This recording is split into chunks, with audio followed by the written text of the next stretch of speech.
माता, आंखें खोले माता, अपनी निद्रा को तनिक विराम दे माता।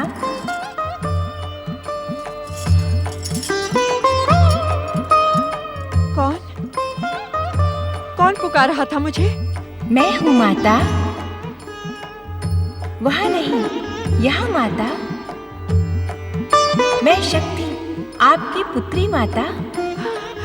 शक्ति? माँ शक्ति, मेरी पुत्री। हाँ माता, मैं अपना वचन पूर्ण करने आई हूँ। मुझे अपने शरीर में मानवीय अवतार धारण करने योग्य आश्रय दे माता। माँ शक्ति, आप आ गई माता। आप नहीं माता, तुम। मैं आपकी पुत्री हूँ। आपके संस्कार पाकर ही शक्ति मानवों के दुर्लभ माता पुत्र प्रेम को सीख पाएगी। भविष्य में आने वाले अपने पुत्र को दुर्लभ और अलौकिक प्रेम प्रदान कर पाएगी। मुझे आज्ञा दे माता। मैं आपको तुम्हें कैसे आज्ञा दूं? ये शरीर भी तुम्हारा है, ये आत्मा भी तुम्हारी है। जब मैं सब कुछ होकर भी तुम्हारा ही अंश हूं, तो मैं तुम्हें कैसे आज्ञा दूं? ये संसार परम देव श्री महागणेश की इच्छा का रंगमंच है। हम सब उन्हीं की इच्छा से अपनी अपनी निर्धारित भूमिका पाते हैं और इस समय परम देव श्री महागणेश की दिव्य लीला में आप माता हैं और मैं पुत्री। माता शक्ति, मेरी पुत्री, मेरी पुत्री। स्वामी, स्वामी देखिए कौन आया है।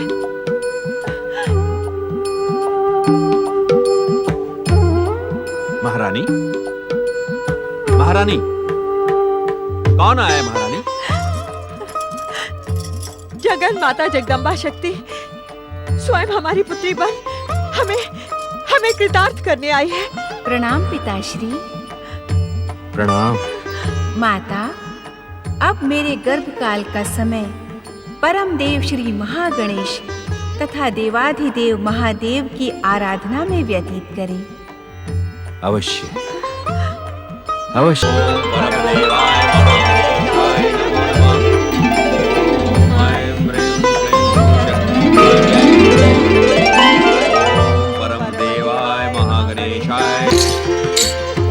विश्वरूपाय नमः।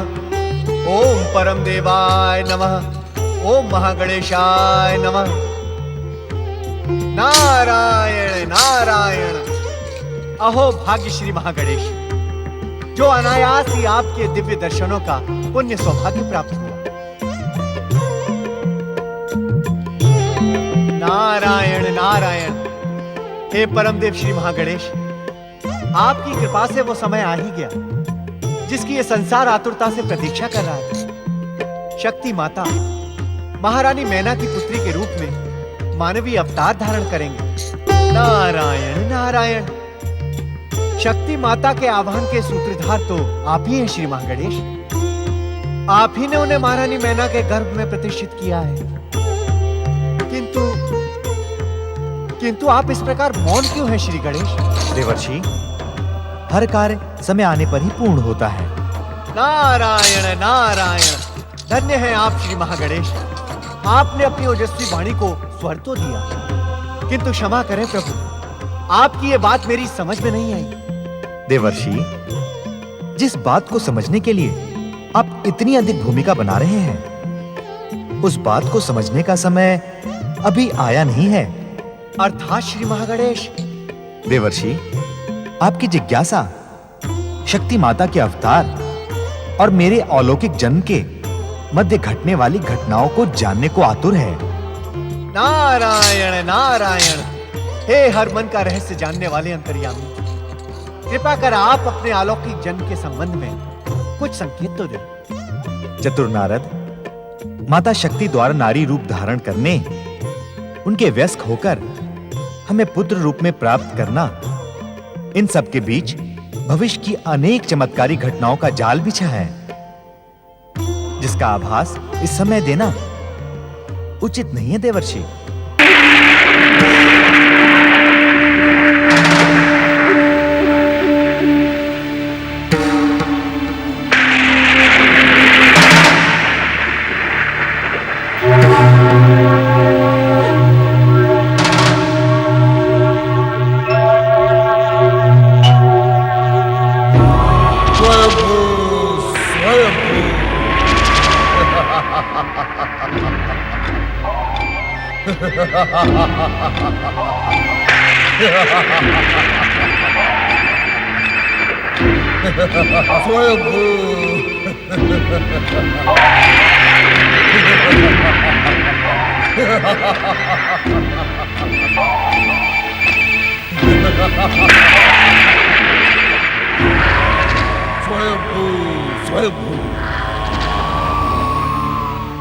प्रणाम माताश्री।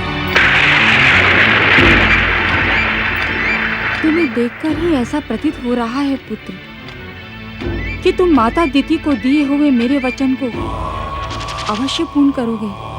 माता का वचन पूर्ण करना पुत्र का निर्धारित कर्तव्य है। स्वयंभू। प्रणाम पिताश्री। पुत्र, स्वयंभू माता स्वयंभू, मुझे कुछ भी कहने की आवश्यकता नहीं। मैं भली भांति जानता हूं कि मुझे क्या करना है। स्वयंभू स्वयंभू।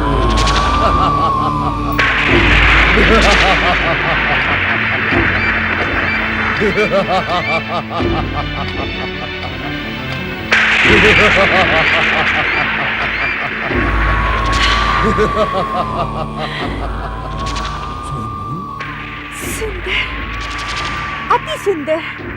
प्रणाम। स्वयंभू।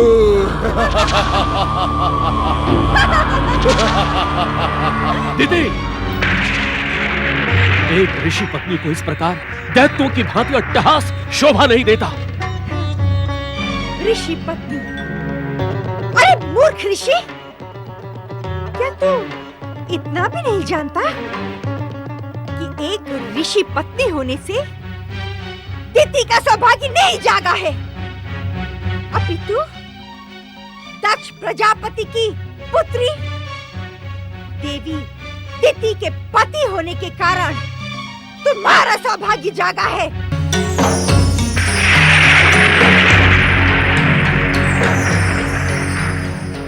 तू मेरी आशाओं के अनुरूप है पौत्र। तू अवश्य मेरी इच्छा पूर्ण करेगा, अवश्य करेगा। स्वयंभू स्वयंभू।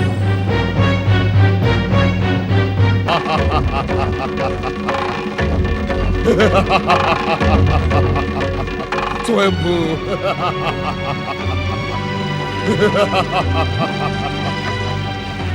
पात्र, स्वयंभू। पात्र, तूने जन्म लेते ही मेरी अतृप्त आत्मा को शांति प्रदान की है। अब मेरी अपूर्ण मनोकामनाएं अवश्य पूर्ण होंगी। पितामही, आपकी हर मनोकामना पूर्ण करने के लिए ही मेरा जन्म हुआ है। तू अवश्य सफल होगा पौत्र।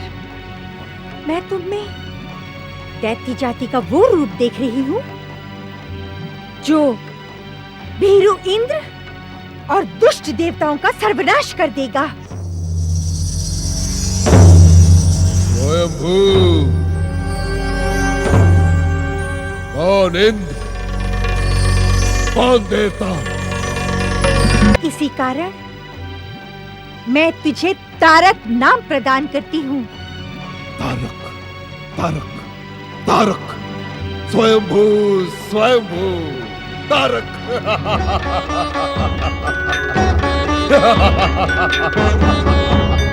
तारक। तारक,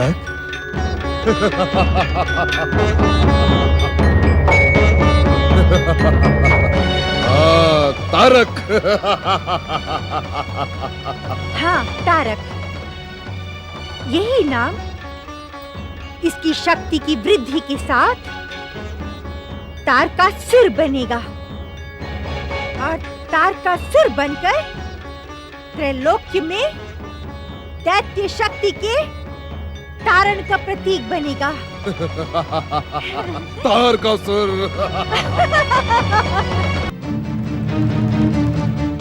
आपका स्वागत है दैत्य गुरु।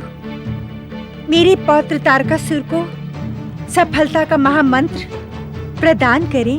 अवश्य दैत्य माता दीति। तारकासुर को सर्वोच्च शक्ति संपन्न बनाने के लिए तुम्हें ब्रह्मा जी से अमरता और अतुल बल की सिद्धियां प्राप्त करने का वरदान पाना होगा। मैं भी अपने पौत्र तारक को यही आदेश देने की इच्छुक थी दैत्य गुरु। अभी मेरी बात पूर्ण नहीं हुई है दैत्य माता। गुरु और शिष्य के मध्य शिष्य के संग रक्षकों को निर्धारित मर्यादा का पालन करना परम आवश्यक है। पुत्र की पहली शिक्षिका, प्रथम गुरु, उसकी माँ और संरक्षक होते हैं दैत्य गुरु।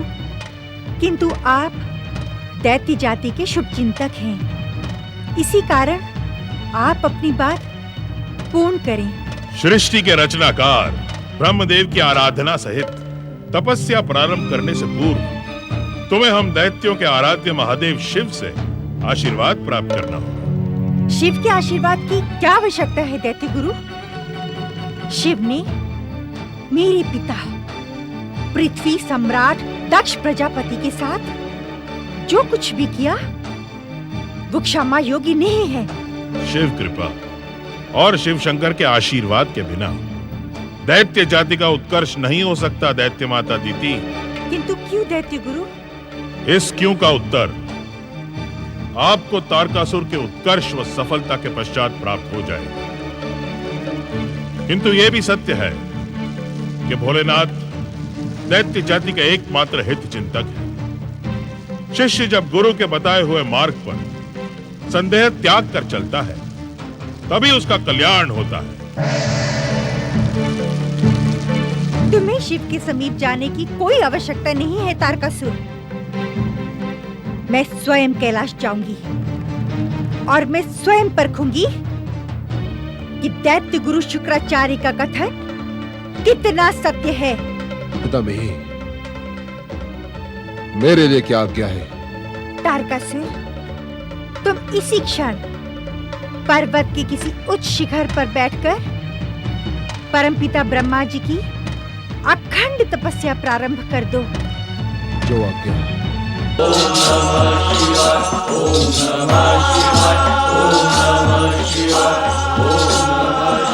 कैलाशपति भगवान शिव शंकर की, भोलेनाथ भगवान शिव शंकर की। हम आपकी परम पावन सेवा के इच्छुक हैं भोलेनाथ। आप हमें अपनी सेवा का अवसर प्रदान करें भोलेनाथ। गणाध्यक्ष नंदी और तुम समस्त शिवगणों, तुम कैलाश के अभिन्न अंग हो। तुम्हारी उपस्थिति ही हमारे लिए पर्याप्त है। इस समय हमें किसी भी सेवा की आवश्यकता नहीं है। प्रभु, यदि हमसे कोई भूल हुई हो तो हमें क्षमा करें, किंतु अपनी सेवा से वंचित न करें। मन छोटा न करो भृंगी। वैराग्य और तपस्या में लगे मेरे मन को वास्तव में इस समय किसी सेवा की आवश्यकता नहीं है। कैलाशपति शिव शंकर, मैं आपसे कुछ पूछने की इच्छा लेकर ही कैलाश आई हूँ। प्रजापति दक्ष की पुत्री दिवंगता देवी सती की बहन कैलाश में आपका स्वागत है। पूछें, क्या पूछने की इच्छुक हैं? मेरे पूजनीय पिता को अजामुख बनाकर आपने अपना प्रतिशोध ले लिया है। यदि आपका प्रतिशोध समाप्त हो गया हो तो उन्हें पूर्व रूप प्रदान करें। ऐसा प्रतीत हो रहा है जैसे आप अपना प्रतिशोध समाप्त करने के इच्छुक ही नहीं हैं। प्रश्न प्रतिशोध का नहीं है देवी दीदी, प्रश्न है विधि के विधान का, जिसमें इच्छा होने पर भी हस्तक्षेप हम उचित नहीं समझते। दक्ष प्रजापति ने शक्ति स्वरूपा देवी सती को आत्मदाह के लिए प्रेरित कर स्वयं अपने दुर्भाग्य को आमंत्रित किया था। हमने तो उन्हें जीवन दान प्रदान किया था। दक्ष प्रजापति ने शक्ति स्वरूपा देवी सती को आत्मदाह के लिए प्रेरित कर स्वयं अपने दुर्भाग्य को आमंत्रित किया था। हमने तो उन्हें जीवन दान प्रदान किया था। जीवन लेकर जीवन दान दे दिया? जो जितना योग्य होगा उसे उतना ही मिलेगा। नियंता की लेखनी में दक्ष प्रजापति को अजामुख बनकर ही जीवित रहना लिखा होगा। आपके समस्त तर्क मैं अपनी माता के मुख से भी सुन चुकी हूँ। तुम्हारी माता ने इस सत्य को स्वीकार कर लिया, किंतु तुम इस सत्य को स्वीकार करने को प्रस्तुत नहीं हो। इसका समाधान हम नहीं कर सकते। दैत्य गुरु शुक्राचार्य ने कहा है कि आप दैत्यों के आराध्य हैं, परंतु दैत्य माता दिति पर आपने कभी भी अपनी कृपा दृष्टि नहीं की। आपने वज्रांग के रूप में मुझे ऐसा पुत्र प्रदान किया जो दैत्य शत्रु का मित्र बन गया। इसका दोष भी तुम हमें ही देने की इच्छुक हो? महादेव, मेरा पौत्र तारक सर्वशक्तिमान दैत्य बनने के लिए परमपिता ब्रह्मा जी की आराधना प्रारंभ कर चुका है। यदि आप सत्य ही दैत्यों के आराध्य हैं, तो उसकी मनोकामना पूर्ण करें। सत्य तो यह है देवी दिति कि तारक के माध्यम से तुम अपनी ही अपूर्ण मनोकामना पूर्ण करने की इच्छुक हो। यदि कैलाश पर तुम याचना लेकर उपस्थित हुई हो तो तुम्हारी मनोकामना अवश्य पूर्ण होगी। किंतु किंतु किंतु क्या शिव शंकर? किंतु तुम स्वयं तारक को सावधान कर देना कि वरदान प्राप्त करने के पश्चात दुराचार, अत्याचार और अभिमान से दूर रहे, अन्यथा उसका अंत दुखद होगा। कौन करेगा उसका अंत? किसमें होगी इतनी शक्ति जो सर्वशक्तिमान विध्वंसक शक्ति संपन्न तारकासुर का अंत करेगा?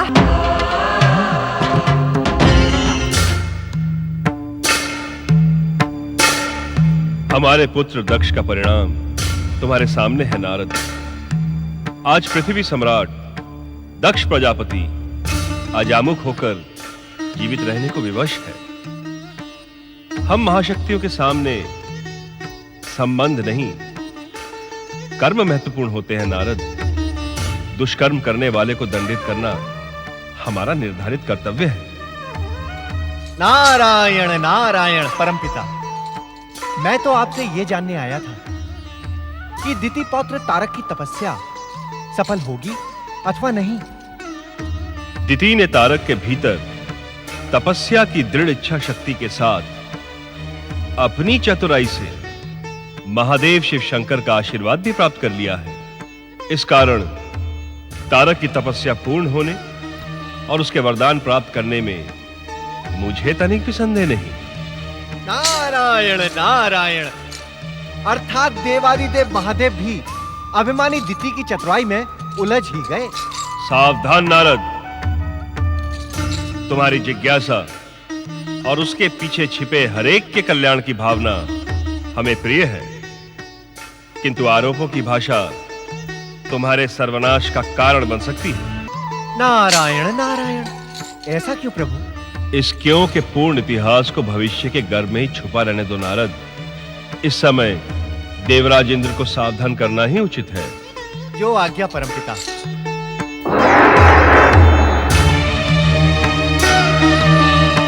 ओम ब्रह्मणे नमः।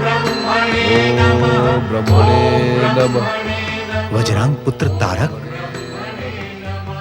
इतनी कठोर तपस्या? हाँ, इसकी सूचना तो देवराज इंद्र को देनी ही होगी।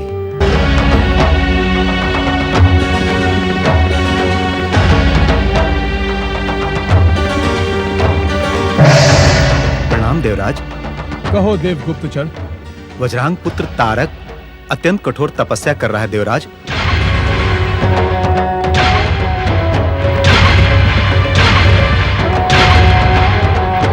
तुम उसकी पल पल की सूचना हमें पहुंचाते रहो देवगुप्तचर। जो आज्ञा देवराज।